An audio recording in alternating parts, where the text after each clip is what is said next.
Just an aside, because I was thinking about you during the break. I mean, we got Hannah. What are we up to now? 4 months with Hannah? 3 months, yeah. Yeah, so we're at 3 months. I saw the picture you put on social media on Twitter. That was cool, with the smile and the cry within 20 seconds. She's amazing, but it's chaotic. Yeah, I understand. It's chaotic. I'm glad you put it that way, because you have twin toddlers. You have twin young. They're not toddlers anyway. What are they? No, they're 9. They're 4th graders. Yeah, they're little children. age gap in the Nordquist household. Yeah, you got twin kids, which means I want to apologize to you.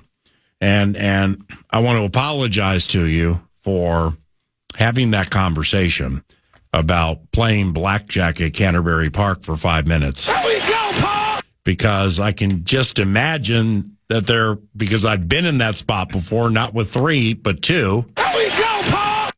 Where you probably wanted to get down there and have some sips of chips. Oh, yeah. Tip Derek Allen a 20 spot and have your favorite IPA or whatever they serve there that you enjoy. Sounds amazing. Head over to the cafe, Trifecta, and have some of that unbelievable fried rice they have, which is like the really good food at the Trifecta, the cafe inside the card casino. And spend 15 to about 3 hours. There we go, Paul! Consistently just playing some blackjack on a $500 bankroll. Oh my gosh. And just to breathe a little bit. So I just want to let you know that it's I respect that lot in life. I have lived that lot in life. So the only difference between you and I is I just went out and got a job at a racetrack. There we go, Paul! So I could say, honey, I got to go to work. And it happens to be there. See, you're the smart one. I just kept having more kids. You just kept getting more jobs. And in one way or another, we try to find our freedoms. Okay, yes, but there is an underrated fact with that, Eric Nordquist. There are times you can fill your pockets, yet empty your soul.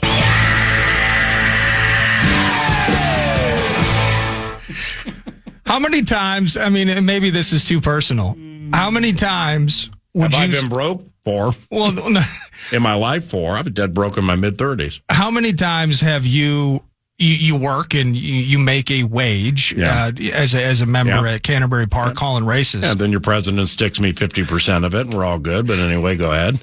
Have you ever? I'm sorry. I apologize. 44.3%. Boy, that sure is a cool number. Have you ever been underwater before the first post time of a race day? After you grab some green chips, you got a coffee. You won't even sit down. You take 2 hands. There have been times.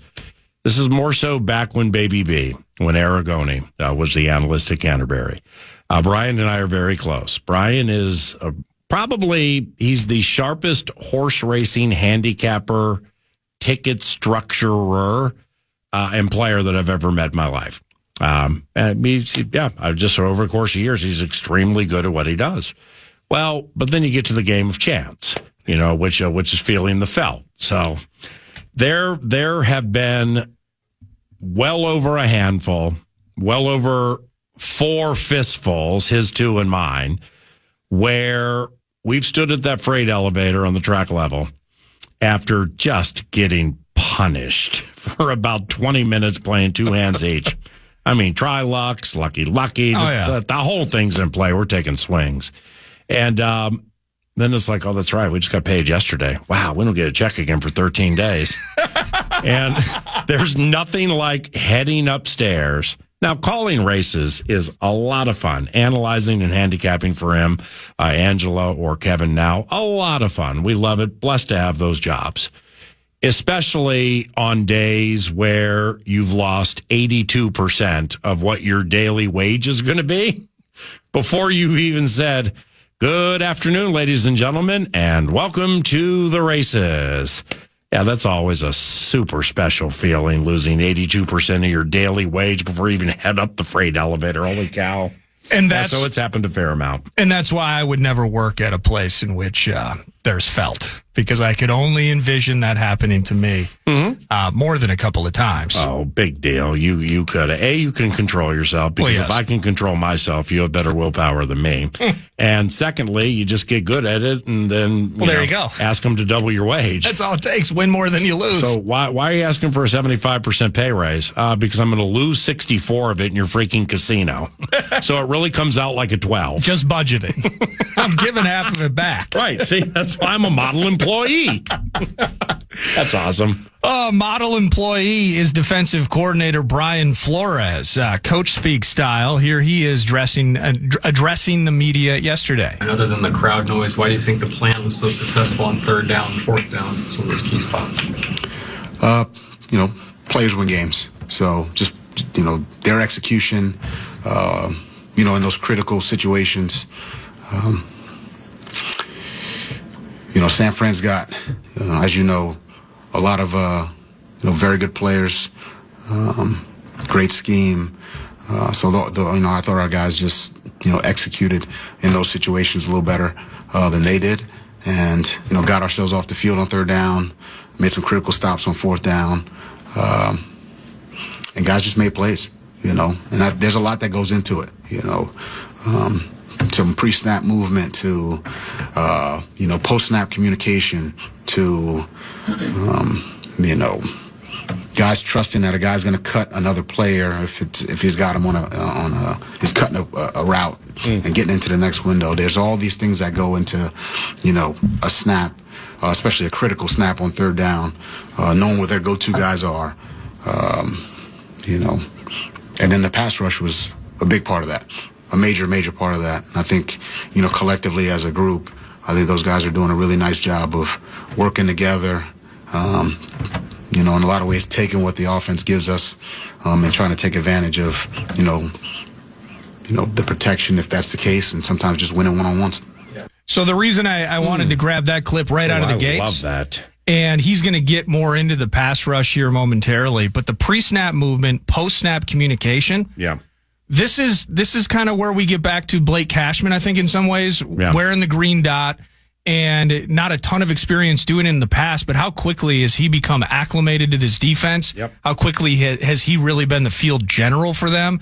It was something that we really relied upon Eric Kendricks for a number of years, doing that man in the middle for Zimmer's defense. And Cashman has really fit like a glove through 2 games in purple. I'm really glad you brought up Blake Cashman, because all I could think about when I was listening to Brian Flores, oh, wow, DeForest Buckner, IR, high ankle sprain. Okay. DeForest Buckner. So Tua Tagovailoa, speaking of Flores, the IR he's on his season, right? It's not the short term. Well, if it's IR now, the IR can be short term or long term. Okay. Yeah. It doesn't state whether it's short or long. I think it's the short one, because there was news they were pondering whether or not he would end up on IR. Yeah, they brought that Tyler Hundley in, but wow, what a sad situation. All right, 3-2. Because the complex nature of, like, when at the beginning of the show, it's like I'm chatting with Kevin O'Connell every Tuesday at the facility from 11 to 11:25, 11:30, and we're really enjoying it. Whether they win or lose, it's just cool hearing Kevin dissect things. And I could sense yesterday, Nordo, when it was done, was kind of like, wow. I mean, he was just bit with the football spirit, because there were so many different non-obvious things that were shared. And so therefore, beginning of the show, when you podcast, we played back some KO cuts on the complex nature of just what goes into one play working. Flores went down that road. And Blake Cashman, I can't remember what play it was, but it worked. It's Blake Cashman had a play where this is how in-depth and nuance-laden football is. Not just for Flores, but specifically for Flores, or a quarterback who just went to the Super Bowl would not come up to him after a game and say, crazy scheme, man, crazy scheme. I mean, that's a football player's way of saying, well done. They're not going to come out and say, you befuddled me, you bedeviled me, you confused me the entire game, you're better than me. Their way of saying it was, crazy scheme, dude. That's it. All right, good luck. See you next time. And Cashman had a play where Dallas Turner was the edge to the right, left of Trent Williams, their left tackle. and Turner faked coming in hard to the left of Williams because he was waiting for Cashman to just run into Trent Williams, to just run straight into him, okay, and move him and set in essence be a pick. Okay, well, big people are hard to move, so he didn't move as far as I think Dallas Turner thought he would move. But then what did Cashman do after that? He had to retreat to the center of the field because Purdy was going to connect with somebody on a dime, and he tipped the pass and knocked it away. Dove like Superman and tipped it and knocked it away. That was not the Metellus interception. Oh, I think that was the third down. There was a third down play. I think it was on third down where he had to reach out. There it is. Remember KO talking about whatever the contraption was on his hand? Because I remember his padded hand pawing that thing away. It may have been a third down. Yep. And he started out hitting Trent, retreating, and then getting into coverage. Right. Well, if you're Purdy, okay, you see that because Purdy's high end. I've never said this about Brock Purdy. I've now watched back more Purdy plays. I got obsessed with Brock Purdy yesterday, early in the morning, just to see on Monday, what Flores did to him that bedeviled him, befuddled him. And I left that thing going, damn, Brock Purdy is good and he's getting better. So he's not Mr. Irrelevant. He's not strictly system guy. Brock Purdy is becoming an extremely good situational quarterback, specifically that he has no pulse and he handles pressure, which the majority of them don't do. So outside of that, Purdy, he has a swivel. Well, he saw what was happening because Cashman's the mark. That's why quarterbacks point to linebackers who have the green dot, which is the communication piece. And so he pointed at him and he knew what was happening, but then he sees Cashman just run into Trent Williams. Okay, well, that's the bit, right? No, he's going to retreat like Superman. He's going to dive and knock a pass away. And it was not the interception to Metellus where on the live call, I guessed that it was Harrison Smith. Every time I guess, just like most people, you're generally wrong. But I guessed it was Harrison Smith. Why? Because I saw a white arm in the air. Here we go, Paul! And I'm not used to having Cashman running around doing things like that. So I'm like, quick fire deduction, white arm, air, tip, Metellus. Yes. No. Okay. So we got to get used to that. But that was another great nuance-laden play that Cashman made that I thought was super sweet. Let me play one more from him, and then we're going to move on. Here he is being asked about a certain outside linebacker. I'm going to ask you about Pat Jones, too. It seemed like he made a number of plays in those spots. Just where have you seen his development? I think that was, he played lights out. What a violent man. Just from his physicality, in the run game, on early downs. I know, it's the sacks that everyone talks about. Those are great, but, there's a lot of other, plays on early downs. He had a huge third down run stop. He was physical. He did a lot of nice things. And, 2 sacks on top of it, But, it's those other snaps that I'm really looking at. I like the sacks, too. Don't get me wrong. But, he did a lot of really good things. And a lot of guys played well. But, yeah. I love that, man. To point out Pat, I think that's certainly, one guy who really played well. Yeah, how about that, Brian, though? Man. And that's the key that kind of interested me, similar to where you were kind of looking, you wanted to dig deeper on Jonathan Grenard. I was and kind of have been just going, wow, 2 sacks, kids popping, right? Those are the splash plays that you're looking for. 2021 third-round draft pick. Zimmer said he left the room after they picked Mon, so he didn't even know maybe until the next morning that Patrick Jones was on the team. Yeah. And ultimately struggling to find his place. 5 sacks in his first 3 years. Year 4, it's got to happen. If we're going to be more talented and we're going to be deeper, Patrick Jones has to be part of that conversation. And I haven't heard anybody at any of that point. Mike Smith, remember him, outside linebackers coach, when Donatel came in. He said that Patrick Jones might have the fastest get-off, to use his words, of anybody on the team. And at that time, we're thinking about Daniil and we're thinking about Za'Darius Smith being in the mix. But Patrick Jones might be that fastest starter on the snap. Yeah. But then we didn't see it. I think he had a 2-sack game against the Dolphins and then that's right. Crickets for the rest of the season. Yep. Going back to 2022.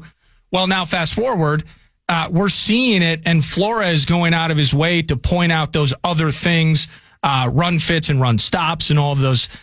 This is, unlocking Patrick Jones is a massive W for this defense. Yeah, he has 4 sacks, all right, like you said. So if I were to lay this line against the Texans, Patrick Jones sacks, 1/2. Okay. 1/2. Under is -150. Under is -150. Overs plus 140. Which way are you going to go? Well, I'm going to take the over on the value, but I wouldn't bet it other than to catch the plus 140. Yeah.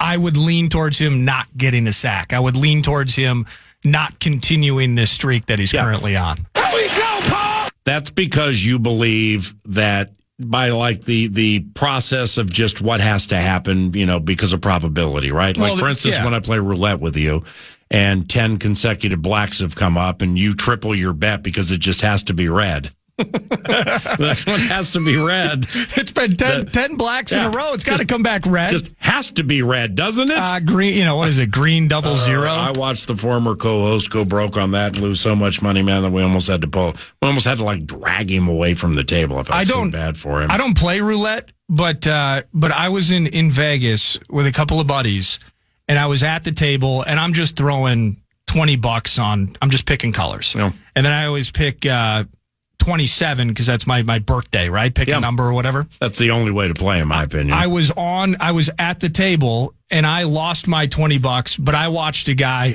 Some of these guys roll up and it's free. It's like a beautiful mind taking place. Yeah. Rain Man style. No, it's not. We got chips on. But it's the opposite of a beautiful mind. It's a lazy mind because they don't know how to play the other games. But when it hits, it's still one of the most exciting things ever. Is I watched a guy house like 30 grand because his number came out. With that 35-1 or whatever. Yeah, and that's where it comes down to. It's the entire thing is just a con game in the house's favor, which is the stupidest game in there. Period. But go ahead. But when somebody is on a 25 roll heater at the craps table and somebody's been pressing the 8, or somebody just had too many cocktails and they throw 100 on double sixes or something like that, at whatever. What is that, like 20-1, something ridiculous? Whatever. And one of those things hits. Yeah, it's great. Oh, we're freaking out! It's an absolute blast. It's fantastic. It's just none of that ever happens to me. They love people like me because I'll wait for the table to get full and then I'll whip out $100 bill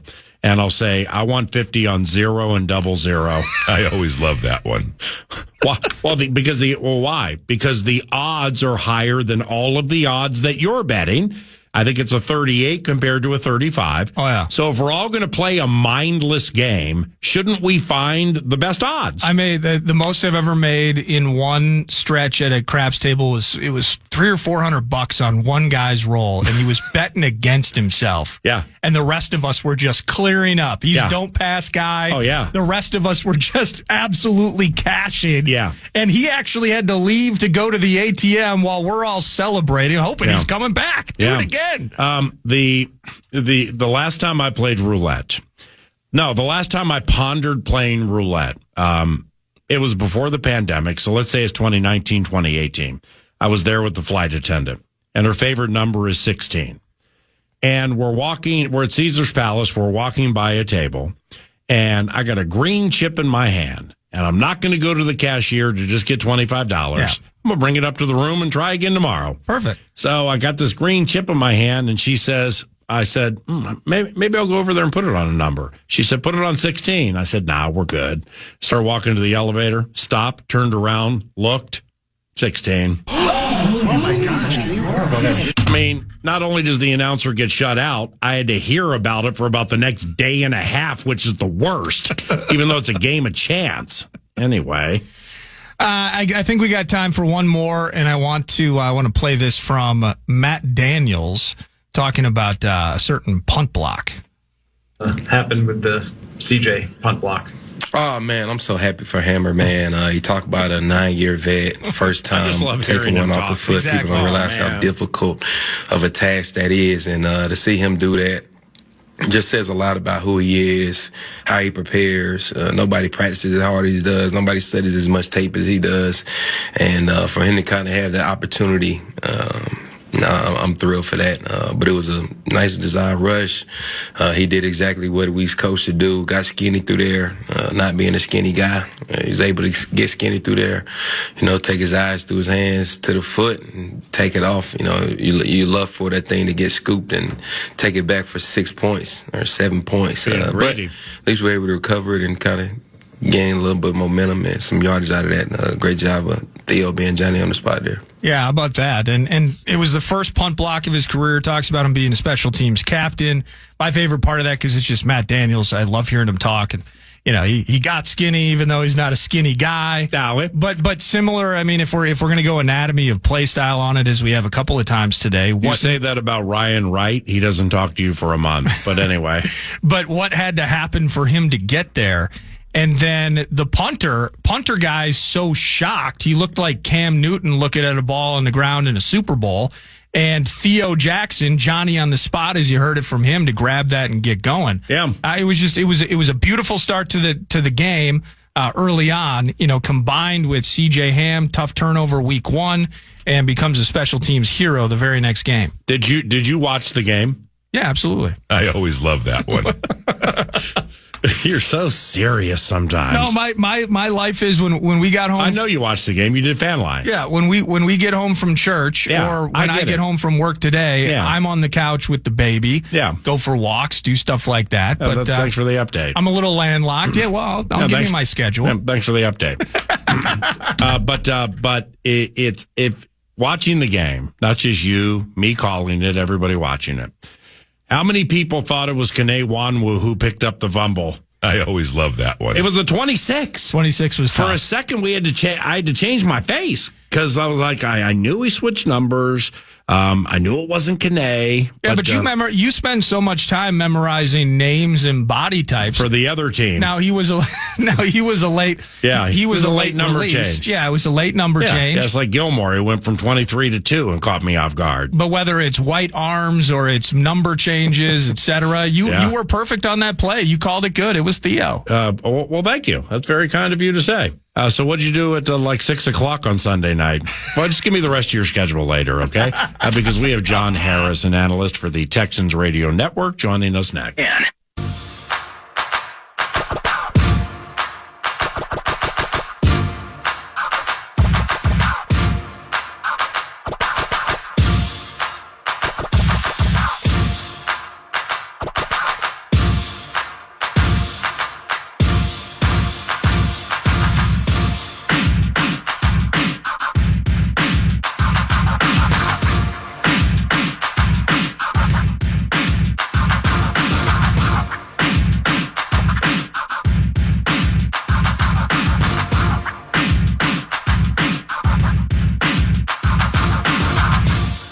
Hello, John Harris. It's Paul Allen. How have you been?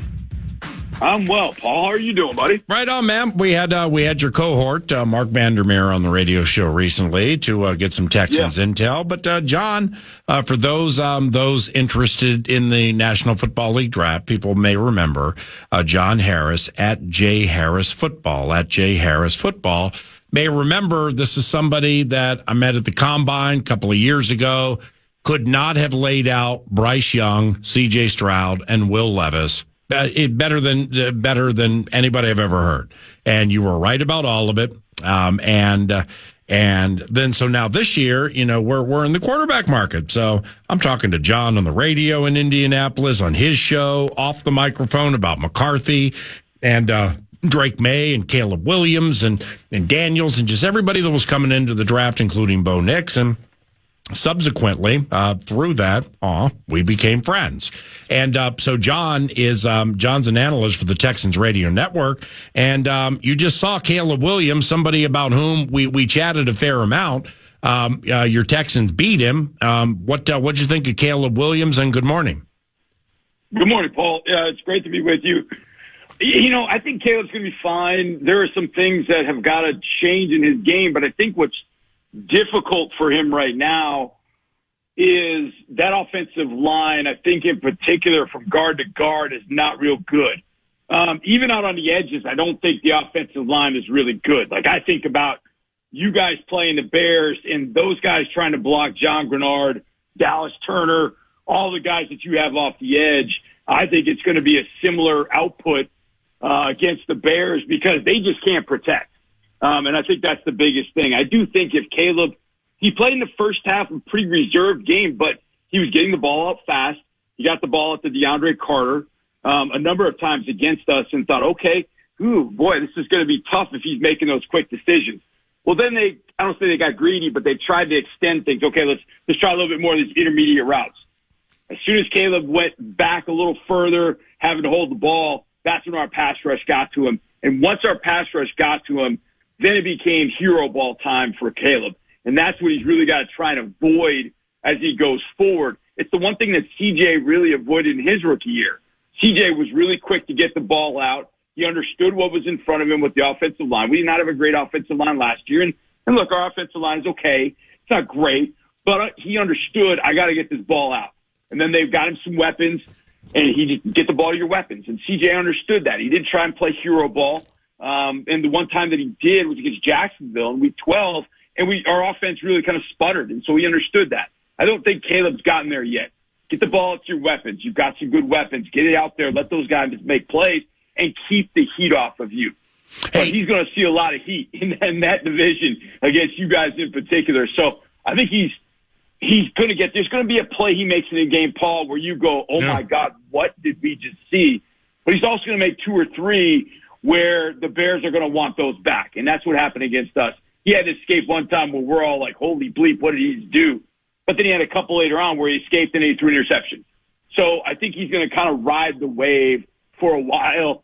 And hopefully you guys catch him earlier in the season when he's still kind of going through that period. If Joe Mixon can't make the dance, how does that impact the Texans offense? Oh, boy, great question, Paul. You know, Dameon Pierce, who was his backup in week 1, had injured a hamstring during the week. And so we went to a guy you guys know, Cam Akers. And Cam was kind of the star of training camp. And we thought, boy, Cam Akers is going to take over as the number 2 guy behind Joe Mixon. Then we get to week 1, and Cam's active. We thought, what's going on? And Dameon had a decent game, but then he hurt his hamstring. So you've got Joe with the bad ankle. You've got Dameon with the bulky hamstring. You got Cam Akers, who fumbled the ball on the 3-yard line, on the Bears' 3-yard line. So it's, oh, boy. My guess is that Cam will be part of the offense. We'll see where Dameon is.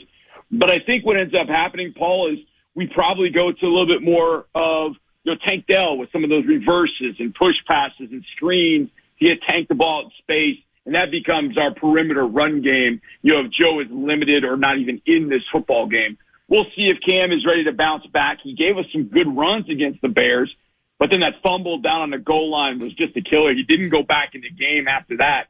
So that really kind of lost him some trust with the coaching staff. But I think what they'll end up doing is using reverses, using Tank Dell a little bit more. And I know that's one of the questions here in Houston is how do we get Tank Dell more involved? Well, there you go. Yeah. I think we'll see Tank with a little bit more short passing game that turns into a perimeter run game, reverses, those kind of things to capitalize on his speed and quickness out in space. Nico Collins clearly is the one receiver with the Houston Texans. I'm not big into listing 1, 2, or 3 because it could change every play, every game. But I mean, he's I just haven't watched him closely enough. Holy cow. I mean, I just really, really love what Nico Collins does. Meanwhile, he's on the team with 10-year vet Stephon Diggs, who runs some of the greatest routes of all the games that I've called my 20 whatever with the Vikings radio network. He's one of the best route runners this side of Thielen and Moss that I've ever seen. So, like, with Nico being the A topic, what's Steph's role with this team? Well, I think Steph has turned into a really good interior receiver. And there have been times where teams are just trying to take some of those things away. But when we got down in the red zone against the Colts, Steph was that target. They ran him on a 3rd down play, a beautifully designed play. Bobby Slowick, they got him a touchdown in the 2nd quarter against the Colts. And then in the 4th quarter, on a 4th down play, they ran good old sprint left option. I mean, it's a route and a scheme that West Coast coaches have been running for years, going all the way back to Bill Walsh and Paul Brown back with the Bengals in the late 60s, 70s.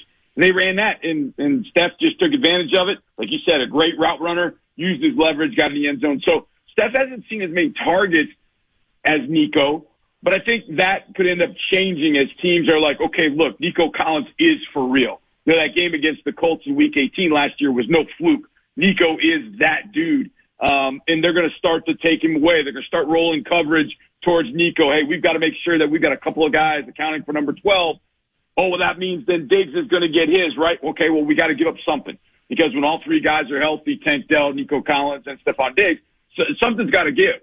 You can't double cover everybody, so something's got to give. So I think as Nico starts to receive more attention from defenses because of what he's done, because of how physical he is, I think he's going to see more attention. That means a little bit more of Diggs, a little bit more of Tank. And Tank gets some of those short screens, and then some of those short passes to turn into something. Then I think Diggs is really going to be able to work the middle against linebackers and safeties and find those open spots. And that's the one thing that teams are going to have to decide against us, Paul. How much zone do you want to play? Because if you want to play a lot of zone against us, CJ will carve you up. Right. So you're going to have to take your chances. Do we go man and then double Nico and take our chances one-on-one against Steph and Tank? Or are we just going to stay in zone, and get picked apart? And I think that's going to be the trouble that teams are going to have. The problem with us right now is we just haven't really kind of gotten in sync. You know, CJ and Nico are definitely in sync, and Steph showed some things in week one, but I don't know that we've really gotten fully in sync just yet offensively. And it's going to be really tough against that Brian Flores defense because all the different looks they give you, all the pre-snap, window dressing that they use effectively to get to whatever scheme they're going to play against you. So that's going to be tough for CJ to pick up. So this is going to be a tough game to try and find that rhythm, but we're going to have to create some explosives against the Vikings. And I don't know if they give many of those up. I'll see you this weekend, my brother. Look forward to it. Safe travels, all right? Absolutely, Paul. Looking forward to it, brother. See you, man. That's John Harris, sideline analyst for the Texans radio network. Back after this. I can't wait. You booked Billy G tomorrow right out of the gate. What's going on? Yeah, preseason game this Saturday. Camp is upon us. I don't think you're going to get to see Ziv Boyum because he's staying, I think, in Denver. But they're already on the ice. Okay. And it's just, it hit me hard the last couple of days. I'm like, hockey's kicking off already? And then now we're going to be getting into T-Wolves camp and all that coming up. So I'm like, hey, you know what? Billy G's available. Let's have him on. And KG is missing next Wednesday at Canterbury because I guess they play at Dallas. And that one's going to be on Bally's that evening, of course, on KFAN, because I think Joe goes to the mall. Well, he'll miss Canterbury, but you won't miss him in the tunnel with the Ice Girls down in Dallas. Thank you very much for listening to 9 to Noon today. That's Nordo. I'm Paul Allen. Our Ballyhooed 6-pack of picks takes place tomorrow. And the duo had a couple of nice spotties for you last week with underdogs. Yours truly with Buffalo and Nordo with the Green Bay Packers. So we'll put some time into that today, hopefully helping you find financial freedom. Thank you very much for listening to 9 to Noon each and every day. The program is next, and here comes the con. It's the con. Juice Box Productions presents the wrap on the show. And thank you to Casey's with the Elite Pizza and the food and fuel deals. Step into a Casey's today. 9 to Noon with the gambling bent. You can tell it's been too long since the last time I went. I mean, I need to feel the felt, and I miss it to my core until I sit down and you hit a 16 against a 4. Immediately, I gotta change my face. But how you gonna do that on third base? It's your money, I know, but it's not hard. You're free to let the dealer have the break card. Anyway, sorry for the digression. And sorry if this is your first impression. I wrote this thing in between last break so I could get a little bit sloppy on the rhymes I make. But Florio was good. That was first hour. Jensen Lewis's Guardians lost. Buddy's never sour. Bo Allen was awesome. Your favorite former skipper. I'm looking for a nicotine pouch as a former dipper. Why don't you give me half the money you were going to bet, and we'll go out there, I'll kick you in the nuts, and we'll call it a day. Podcast today's Paul Allen Show, or listen back to previous show and interviews by going to the iHeartRadio app or KFAN.com.